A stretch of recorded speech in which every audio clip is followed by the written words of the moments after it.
শ্রী রাধা মাধব শুধু মন্ডলী। Hello hello hello, সবার প্রথমে হ্যালো হ্যালো,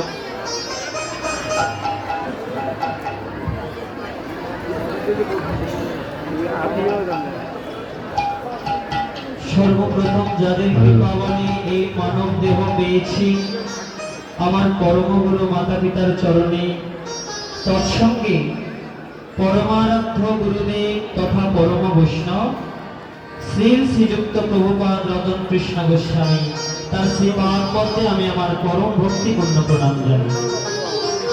উপস্থিত সকল ভক্ত সজ্জন মণ্ডলী, মমতাময়ী মাতৃমণ্ডলী, সকলে রাতুল চরণে নরাধমের কোটি কোটি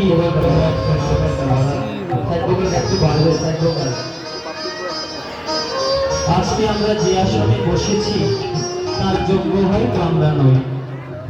যার কীর্তন তিনি নিজে এসে যদি না করে, আমাদের কোনো শক্তি সামর্থ্য নেই তার কীর্তন করার।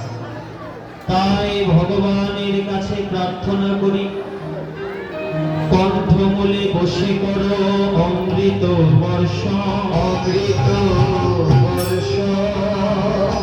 আর ভক্ত কর্ণ মূলে বসে করো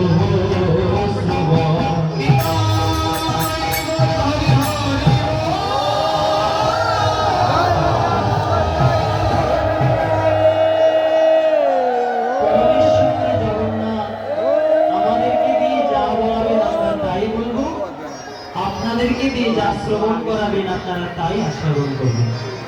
আমার জন্য একটি ব্যবস্থা করা হয়েছে, আমি এদিক ওদিক ফিরলে আপনারা আর আমার কথা শুনবেন না। এখানে লক্ষ লক্ষ ভক্তগণ উপস্থিত হয়েছে, তাই সবাই নিজেরা একটু ধৈর্য ধরে বসবে। আমরা ভগবানের লীলা কথা তত্ত্ব কথা আস্বাদন করে সর্বশেষে বৃন্দাবনে রাধা কৃষ্ণের যুগল মাধুরী আস্বাদন করে সেই বৃন্দাবনের ধুলি গায়ে মেখে আপন আপন ঘরে প্রত্যাবর্তন করব। এই স্থান এমনি তো বৃন্দাবন ধাম হয়েছে। এতক্ষণ যেখানে মহাপ্রভু তার সকাল সন্ধ্যে হরিনাম কীর্তন করেছে, এই হরিনাম কীর্তনে এই স্থান হয়েছে বৃন্দাবন। আমরাও এসেছি শ্রীরাম বৃন্দাবন ধামে, তাই বৃন্দাবনের ধুলি অঙ্গে মেখে আপে তঙ্গ শীতল করে আমরা আপন আপন ঘরে প্রত্যাবর্তন করব। তাই তৎপূর্বে শ্রী রাধা গোবিন্দের বৃন্দাবনের কিছু লীলাবিলাস আমরা আস্বাদন করব। আপনারা সবাই আমাদের কথা শুনতে পাচ্ছেন তো? কথা বোঝা যাচ্ছে কিনা? কথা বলবেন, কথা না বললে তো হবে না। ভক্তরা যদি কথা না বলে মায়া তো হারবে না। ভক্তরা যদি না ডাকে ভগবান তো কোনোদিন আসেন না। ভগবান বললে ভক্ত আমার মাতা পিতা, ভক্ত আমার গুরু, আমার গুরু। ভক্তগণে নাম রাখিল বাঞ্ছা কল্প তরু, বাঞ্ছা কল্প তরু।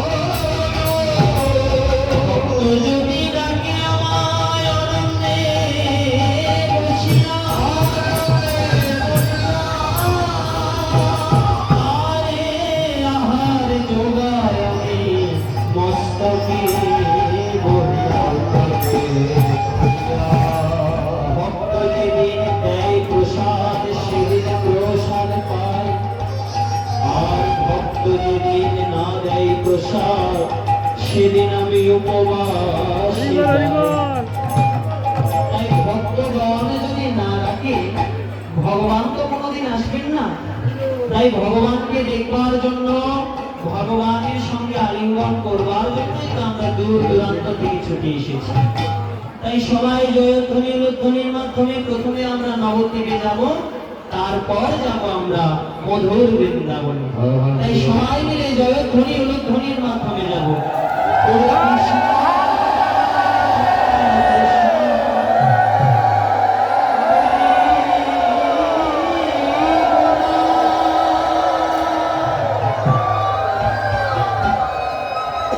কান্দে ঘনে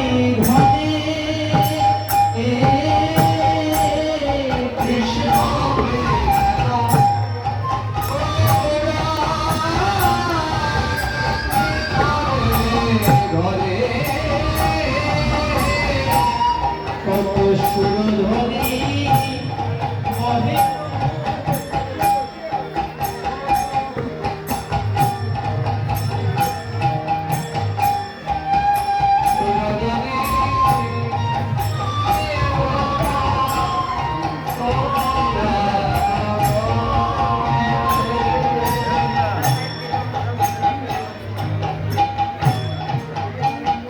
আজ নদিয়া বিহারী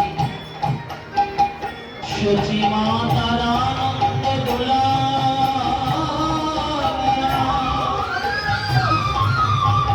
বিষ্ণু প্রিয়ার প্রাণ অনন্ত কোটি ভক্ত বৈষ্ণবের একমাত্র শচীনন্দন গৌর হরি আমার নদিয়া নবদ্বীপে উদয় হয়ে কত নিত্য নবন লীলা করছে। অন্তর কৃষ্ণ বহি রাধা হয়ে কখনো কৃষ্ণের ভাবে আর কখনো রাধা রানীর ভাবে বিভাবিত হয়ে সেই বৃন্দাবনের গোপন লীলা তুমি হত জীবের মাঝে প্রকাশ করেছে। বৃন্দাবনে ভগবান কৃষ্ণ সখাদের সঙ্গে গোচারণে যেতেন, কত নব নব খেলা খেলতেন। সেই বৃন্দাবনের খেলা মহাপ্রভু কলিযুগে নিয়ে এসেছেন। কেমন? বৃন্দাবনে খেলা ছিল কান্ধে চড়াচড়ি, কান্ধে চড়াচড়ি, আর কলিযুগের খেলা হইল ভুলাই ঘোরাঘুরি। বৃন্দাবনে ভগবান কৃষ্ণ যখন সখাদেরকে নিয়ে খেলতেন, খেলার একটা নিয়ম ছিল কি, যে খেলায় হেরে যাবে সে আরেকজনকে কাঁধে করে নিয়ে বৃন্দাবন পরিক্রমা করবে। ভগবানও যদি হেরে যায়, ভগবানকেও ভক্তকে কাঁধে করে বৃন্দাবন পরিক্রমা করতে হবে। ভগবান বলে আলাদা কোনো নিয়ম নেই। তাই কলিযুগেও সেই খেলা মহাপ্রভু নিয়ে এসেছে, কিন্তু সেই খেলার নিয়মটা পাল্টে গেছে। কলিযুগে যে হরিনামের খেলা মহাপ্রভু এনেছে, তার নিয়ম কি? কলিযুগের খেলার প্রথম নিয়ম হলো এই যে কিছুক্ষণ আগে হরিমায়া বাহুলা হরিমায়া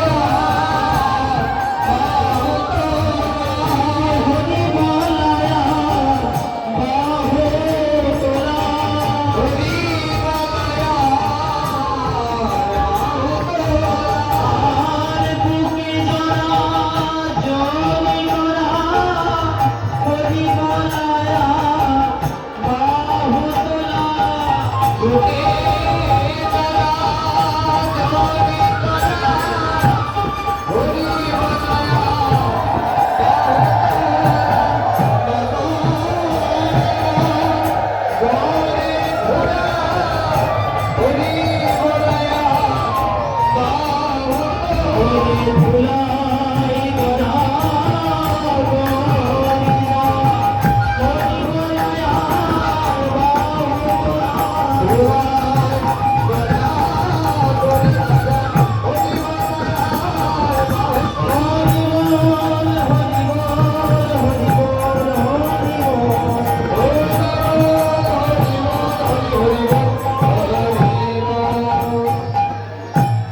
সেই চৈতন্য মহাপ্রভু এসে হরিনামের খেলায় মত্ত হয়েছেন। শুধু মত্ত হয়েছেন নয়, কলিহত জীবের ঘরে ঘরে গিয়ে হরিনাম বিতরণ করেছে। শুধু তাই নয়, এমন ভাবে মহোৎসবের মাধ্যমে হরিনাম প্রচারের বিধান করেছে।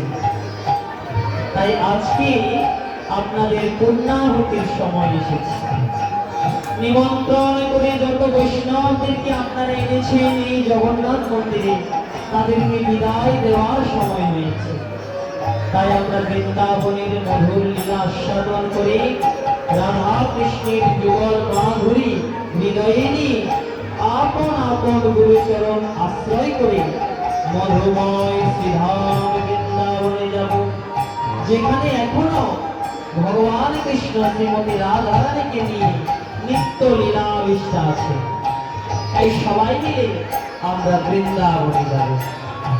ওরে চলে আমার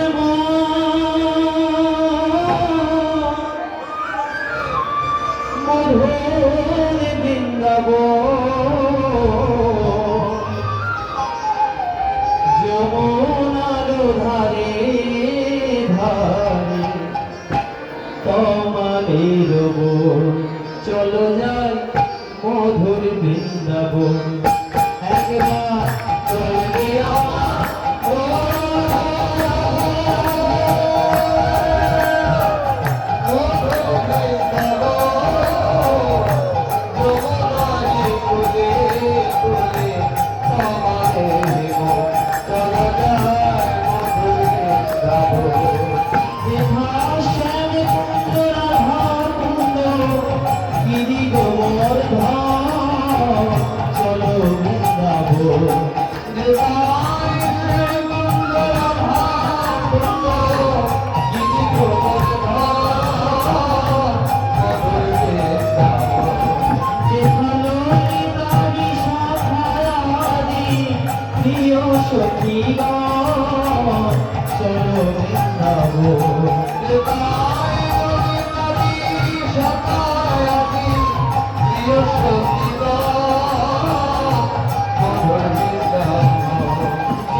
ঘুরে ঘুরে মোবাইলে ছবি তোলার জন্য, ভালো ভালো পোশাক পাওয়ার জন্য।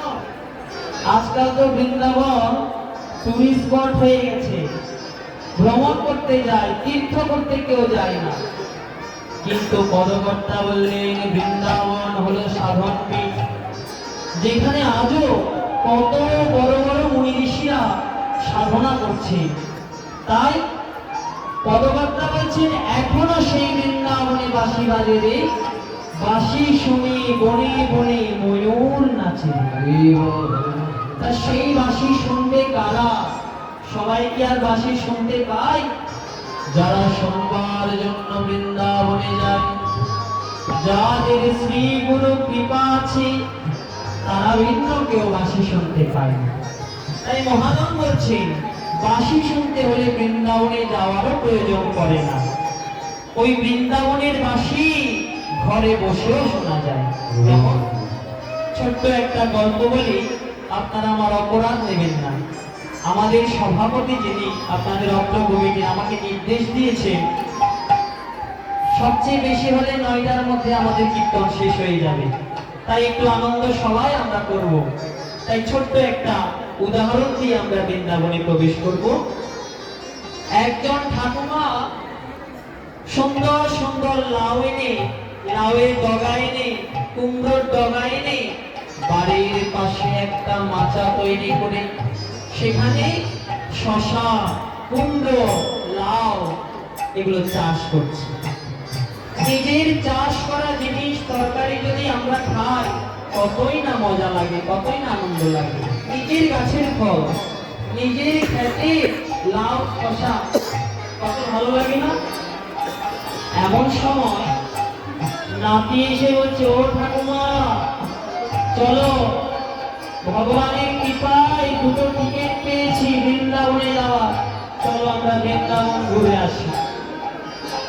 ঠাকুমা বললেন, নাতি এই তো কিছুদিন আগে লাউ শশা আমি রোপণ করেছি আমার মাচাতে, আমি যদি বৃন্দাবনে যাই তাহলে আমার লাউগুলো, আমার শশাগুলো পাড়ার যত ছেলেরা আছে সবাই এসে নষ্ট করে দেবে।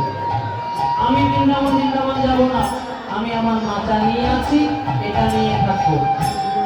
নাতি বলল, ঠাকুমা এই লাউ শশা এসেও তুমি আবার ক্ষেতের মধ্যে চাষ করতে পারবে। কিন্তু রাধারানীর কৃপায় বৃন্দাবনের একটা টিকিট পেয়েছি, যদি ওই টিকিটে আমরা না যাই আর ভাগ্যে হয় কি না হয়, চলো চলো বৃন্দাবনে। তাই নাতি জোর করে ঠাকুমাকে নিয়ে বৃন্দাবনে রওনা দিলে। ট্রেনে যেতে যেতে মনে মনে নাতি ভাবছে, আহা বৃন্দাবনে গিয়ে কখনো দেখবো রাধা কুণ্ড, কখনো দেখবো শ্যাম কুণ্ড, কখনো দেখবো গিরি গোবর্ধন, বাকে বিহারী, মদন মোহন। আর ঠাকুমা মনে মনে ভাবছে, এই বুঝি আমার লাউ বাগানে ছেলেগুলো লাউ নষ্ট করে দিল, এই বুঝি আমার শশা নষ্ট করে দিল। ঠাকুমার মনে এক চিন্তা, নাতির মনে এক চিন্তা। বৃন্দাবনে গিয়ে মদন মোহন মন্দিরে নাতি বলছে, ও ঠাকুমা নয়ন ভরে দেখো, ওই যে মদন, আমাদের মদন মোহন দাঁড়িয়ে আছে। ঠাকুমাকে বলছে নাতি, ঠাকুমা একবার মন দিয়ে দেখো, ওরে মদন মোহন দাঁড়িয়ে আছে।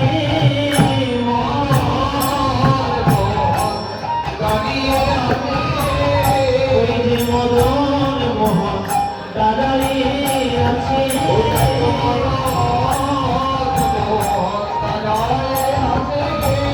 সোনার রাধারানী বামে মদন মোহন দাঁড়িয়ে আছে।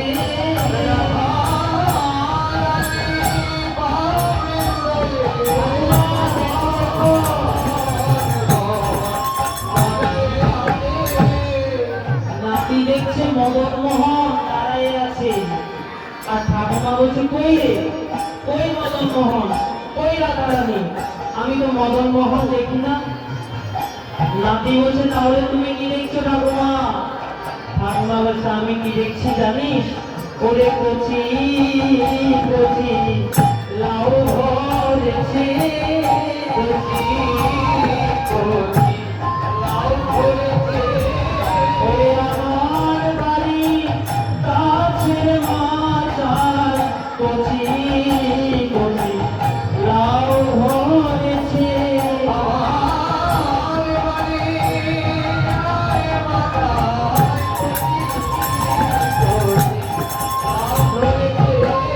তাই এই গল্পটা বললাম কেন, এখান থেকে আমাদের শিক্ষণীয় আছে, যার মনের যেমন ভাব তার হয় তেমন লাভ। মনটাকে যদি আমরা বৃন্দাবনে পাঠিয়ে দিতে পারি, এই জগন্নাথ মন্দিরে বসে আমাদের ব্রজবাস হয়ে যাবে। আর যদি আমরা এখানে থেকে মনটাকে সংসারের মধ্যে রাখি, আমার ভাত কখন হবে, আমার ছেলে কখন আসবে, মেয়েটা কখন আসবে, প্রসাদ খেয়ে বাড়ি চলে যাব, তাহলে বৃন্দাবনে গিয়েও আমাদের ব্রজবাস হবে। তাই সবাই মিলে আপন আপন গুরুদেবের চরণে হিয়ায় ধরে রাধা নাম উচ্চারণ করতে করতে রাধারানীর বিলাস ভূমি বৃন্দাবনে আমরা গমন করব। জয় রাধে রাধা গোবিন্দ।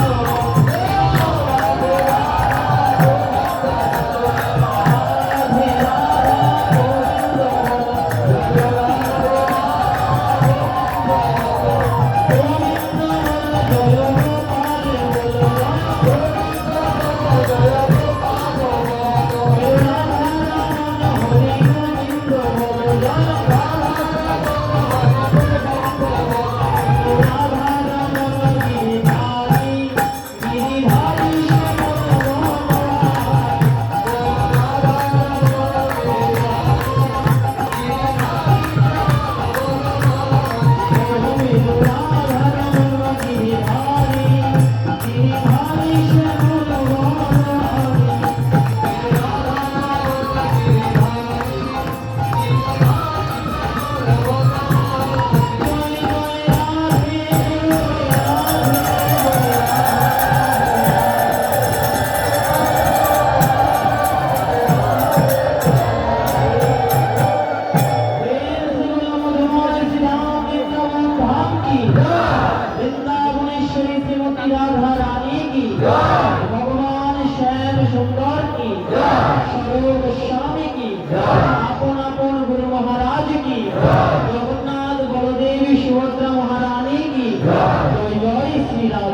কৃষ্ণ বিরহের কথায় আলাপন করছে।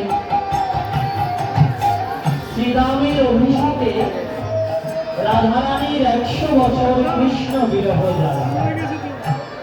মায়েরা যারা বসেছে আপনারা কথা বলবেন না দয়া করে, কারণ এত লক্ষ লক্ষ মানুষ আপনারা যদি পরস্পর কথা বলে আমি নিজেও শুনলাম না, আরেকজনকেও শুনতে দিলাম না, কত বড় অপরাধ আমরা করছি। কত মায়েরা দাঁড়িয়ে দাঁড়িয়ে শুনছে, কত বাবারা ভক্তবৃন্দরা দাঁড়িয়ে দাঁড়িয়ে কষ্ট করে করে শুনছে। তাই আপনারা একটু যদি চুপ থাকে, পরস্পর কথা না বলে, তাহলে ভগবানও খুশি হবে, ভক্তগণও শান্তি মতো শুনতে পাবে।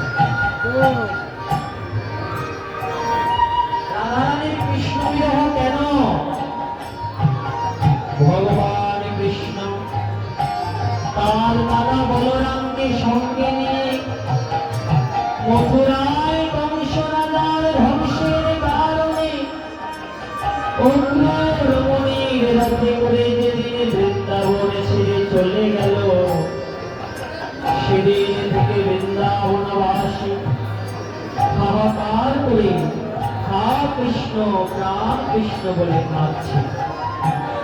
তখনও কাঁদছে, এখনো কাঁদছে। বৃন্দাবনে কারো মুখে হাসি নাই। আর কৃষ্ণ বিরোহিনী রাধারানী সখীগণকে জড়াইয়ে ধরে বলছে, সখীরে আমার গোবিন্দ বৃন্দাবনে ত্যাগ করে মথুরায় গমন করেছে। যাওয়ার সময় বলেছে, রাধে আমি আজ যাব, কাল আবার ফিরে আসবো। কাল কাল বলে আজ 100 বর্ষ পূর্ণ হলো, কই আমার কৃষ্ণ তো এখনো বোঝে এলো না।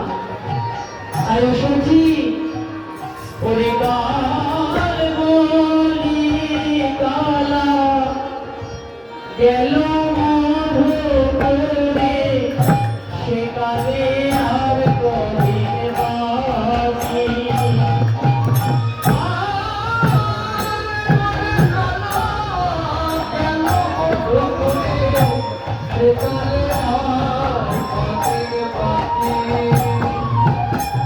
আমার যৌবন সায়নী সরিতেছে ভাতা, তাহারে কেমনি রাখি। আমার যৌবন সায়নী সরিতেছে ভাতা, তাহারে কেমনি গেলে যৌবন আর আসে না, গেলে যৌবন আর আসে না।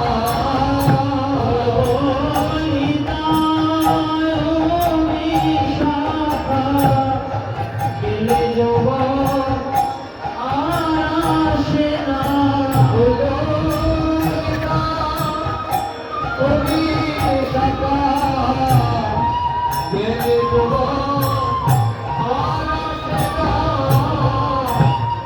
দেখুন ভক্তমণ্ডলী, এখানে বুঝবার বিষয় আছে। আমরা জানি রাধা কৃষ্ণ প্রেম কোন দেহদৈহিক প্রেম নয়।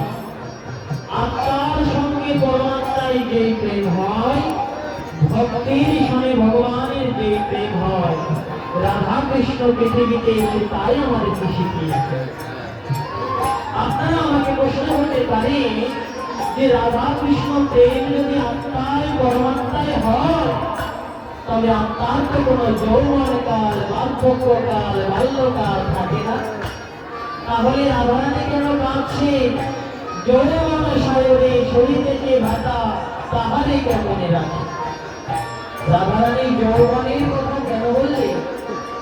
কথাবার্তা হচ্ছে, শোনো, এই জগতে ভগবানের ভজন যদি করতে হয়, সর্বশ্রেষ্ঠ সময় হচ্ছে যৌবনকাল। কেন? বাল্যকাল চলে যায় হাসিতে খেলিতে, আর বার্ধক্যকাল যায় হাতের ব্যথা, হাতের ব্যথা, পায়ের ব্যথা। এই তো মায়েরা, আমার ঠাকুমারা যারা বসেছে, কতক্ষণ বাদে তারা এদিক হয়ে বসবে, ওই দিক হয়ে বসলে তোমার চলে যায়। বার্ধক্য কাল ধরে যদি আসে ভজনে কষ্ট হয়ে যায়। তাই পরমেশ্বর ভগবান সকলের জীবনে মাত্র একবার যৌবন কাল দান করে। আমার মতো যারা নরধম হেলায় হেলায় যৌবন কাল কাটিয়ে দেয়, আপনাদের মতো যারা সাধু বৈষ্ণব যৌবন কাল থেকেই তারা ভগবানের আরাধনা শুরু করে। তাই রাধারানী বলছে, সখী আমারও তো এখন যৌবন কাল, কৃষ্ণ ভজনের কাল। পরিমাণের যৌবন জোয়ারের পানি,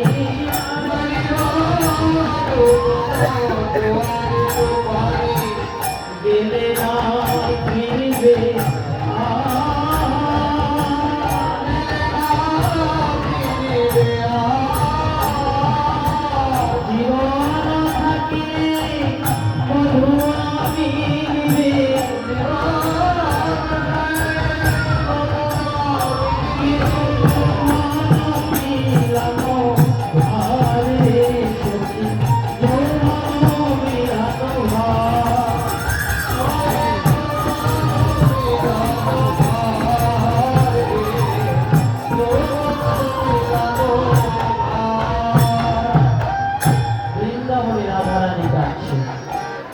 এদিকে দেব ঋষি নারদ মনে মনে অহংকার হয়েছে, আমার থেকে বড় ভক্ত বুঝি জগতে আর কেউ নাই। আমার থেকে বড় ভক্ত কি আছে জগতে? আমি সারাদিন রাত বুকের মধ্যে বিনা যন্ত্র নিয়ে ভগবানের নাম গান করি, আমার থেকে বড় ভক্ত আর কি আছে? তাই ঢেকি বাহনে চড়ে আমার নারদমণি ত্রিভুবন পরিক্রমা করছে, কোথায় কৃষ্ণ ভক্ত আছে অন্বেষণ করবার জন্য।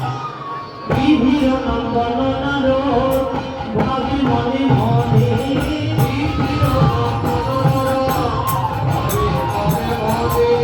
বিধির নন্দন নারদ ভাবি মনে মনে,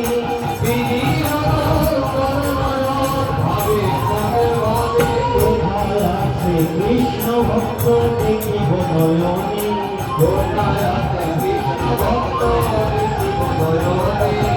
আমি খুঁজে বেড়াইব, আমার মতো ভক্ত কোথায় আছে আমি খুঁজে বেড়াইব।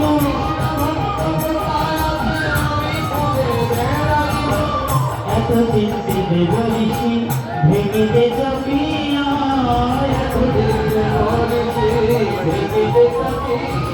দেখিতে দেখিতে জনে রসিক হইয়া, চলিল ঋষি দেখি বাহনী, চলিল ঋষি কৃষ্ণ ভক্ত অন্বেষণে, দেখি বাহনী চলিল ঋষি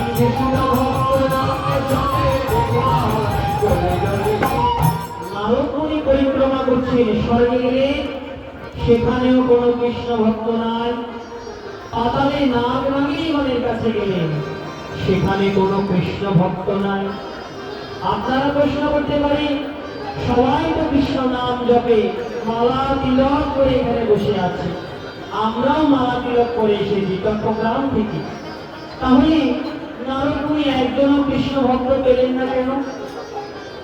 ভক্ত হওয়া কি এত সহজ? ভক্ত হওয়া বড় শক্ত। কে আছে নারদমণির মতো ভক্ত? এটা বলে ভক্ত কাকে বলে?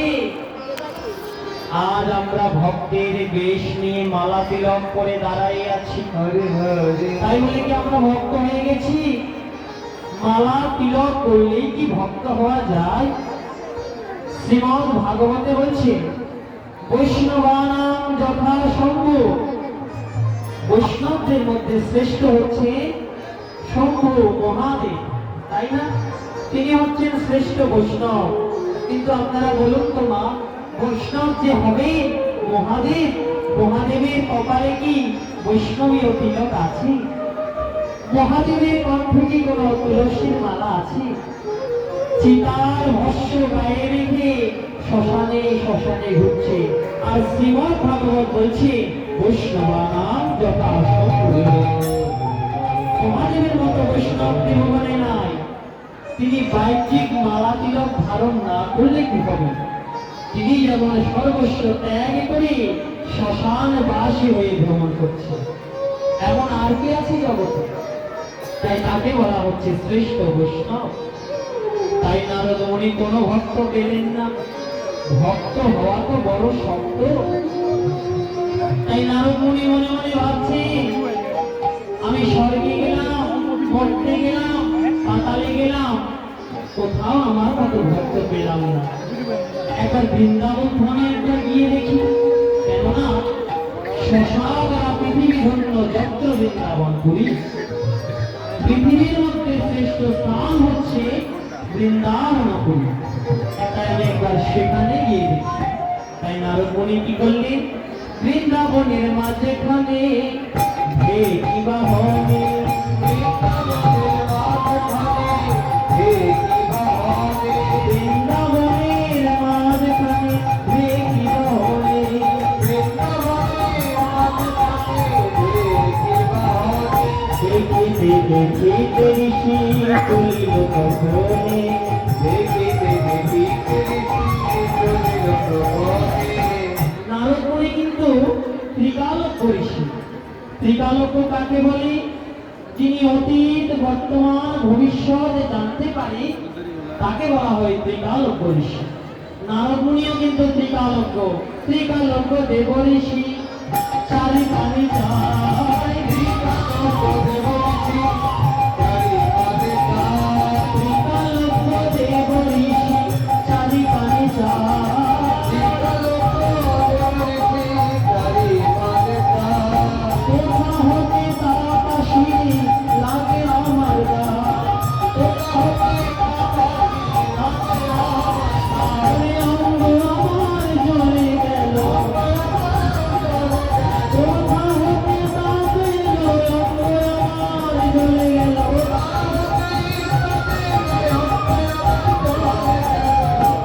অঙ্গের জ্বালা জুড়াবার জন্য বৃন্দাবনে এসেছি। আর এ কি? বৃন্দাবনে এসে আমাকে তাপ লেগে আমার সমস্ত অঙ্গ জ্বলে যাচ্ছে। কি হলো? এ কিসের তাপ? এ কি কোনো সূর্যের তাপ নাকি দাবানলের তাপ? তত্ত্বজ্ঞ বলছে এটা কোনো সূর্যের তাপও নয়, কোনো দাবানলের তাপও নয়। এটা হলো কৃষ্ণ বিরোধীর তাপ। এই জগতে বৃন্দাবনে কারো মুখে হাসি নয়, সবাই হা কৃষ্ণ, প্রাণ কৃষ্ণ বলে কাঁদছে। কেন? কারণ বৃন্দাবনের চাঁদ কৃষ্ণ বৃন্দাবন পরিত্যাগ করে মথুরায় গিয়ে রাজা হয়েছে। তাই বৃন্দাবনবাসী আহার নাই, নিদ্রা নাই, কেউ ঘরে রাখি নাই, কেউ যমুনা কুলিনে, কেউ রাধা কুণ্ডে শান কুণ্ডে ঘোরাঘুরি যাচ্ছে আর হা কৃষ্ণ বলে কীর্তনিয়াগণ যেমন হরিনাম করতে করতে ধুলায় ঘোরাঘুরি কি কাঁদে, সেই বৃন্দাবনের ব্রজগোপীগণ কৃষ্ণকে হারা হয়ে ধুলার মাঝে ঘোরাঘুরি কি কাঁদছে। নারদ মুনি দেখি এরাই তো প্রকৃত ভক্ত। কৃষ্ণ নামে যাদের দু নয়নে জল ঝরে, এরাই তো কৃষ্ণের প্রকৃত ভক্ত।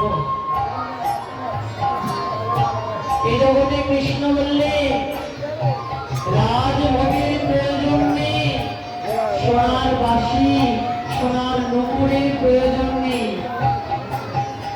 এক গ্লাসে জল নিয়ে একটা তুলসী পত্র নিবেদন করে আর দু ফোঁটা নয়নের জল দিয়ে কোনো ভাগ্যবান ভাগ্যবতী যদি আমাকে ডাকে, আমি এক জন্ম নয়, জন্ম জন্মান্তরের জন্য তার হাতে বাধা হয়ে থাকি। শুধু এই জন্মে নয়, জন্ম জন্মান্তরের জন্য আমি বাধা হয়ে থাকি। আমরাও তো ভগবানের কাছে এসে কাঁদি, আমরাও তো জগন্নাথের কাছে এসে কাঁদি। আমরা কি বলি, হে প্রভু আমাদের স্বামীকে ভালো রেখো, সন্তানকে ভালো রেখো, এটা দাও সেটা দাও, দাও দাও দাও। কোনোদিনও বলি না ভগবান না চাইতে অনেক দিয়েছ, এবার নাও নাও, আমার যা আছে সব দিন। এই কথা বলে কারা? একমাত্র বৃন্দাবনের ব্রজবতী যারা। তারা বলে ভগবান আমাদের কি সুখ দিও না, আমাদের সুখের কোনো প্রয়োজন নেই, আমাদেরকে কাঁদিয়ে যদি তুমি রাজা হয়ে সুখে থাকো তবে সারা জন্ম আমরা কাঁদতে রাজি আছি। আমাদেরকে সুখ দিও না ভগবান, সুখ দিলে আমরা তোমাকে ভুলে যাব, আমাদেরকে সুখ দিও না। দেখবেন মা, যখন আমরা সুখে থাকি আনন্দে থাকি ভগবানের নামটা কখন জপ করবো সেটাই আমরা ভুলে যাই, তাই না? তাই ব্রজবাসী গানে বলছে গোবিন্দ আমরা জন্ম জন্মান্তর ধরে কাঁদতে রাজি আছি, আমাদেরকে কাঁদিয়ে তুমি যদি সুখে থাকো তবে জন্ম জন্মান্তর ধরে আমরা কাঁদবো। তবে তোমার চরণে একটাই আমাদের নিবেদন, আমাদেরকে যত দুঃখ দাও না কেন তোমার নাম যেন ভুলি না গো।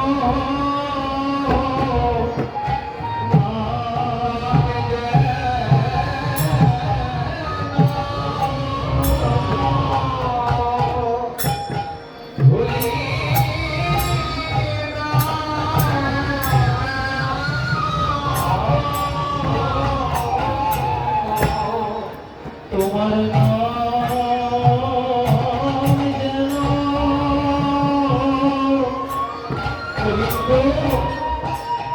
যেন ভুলি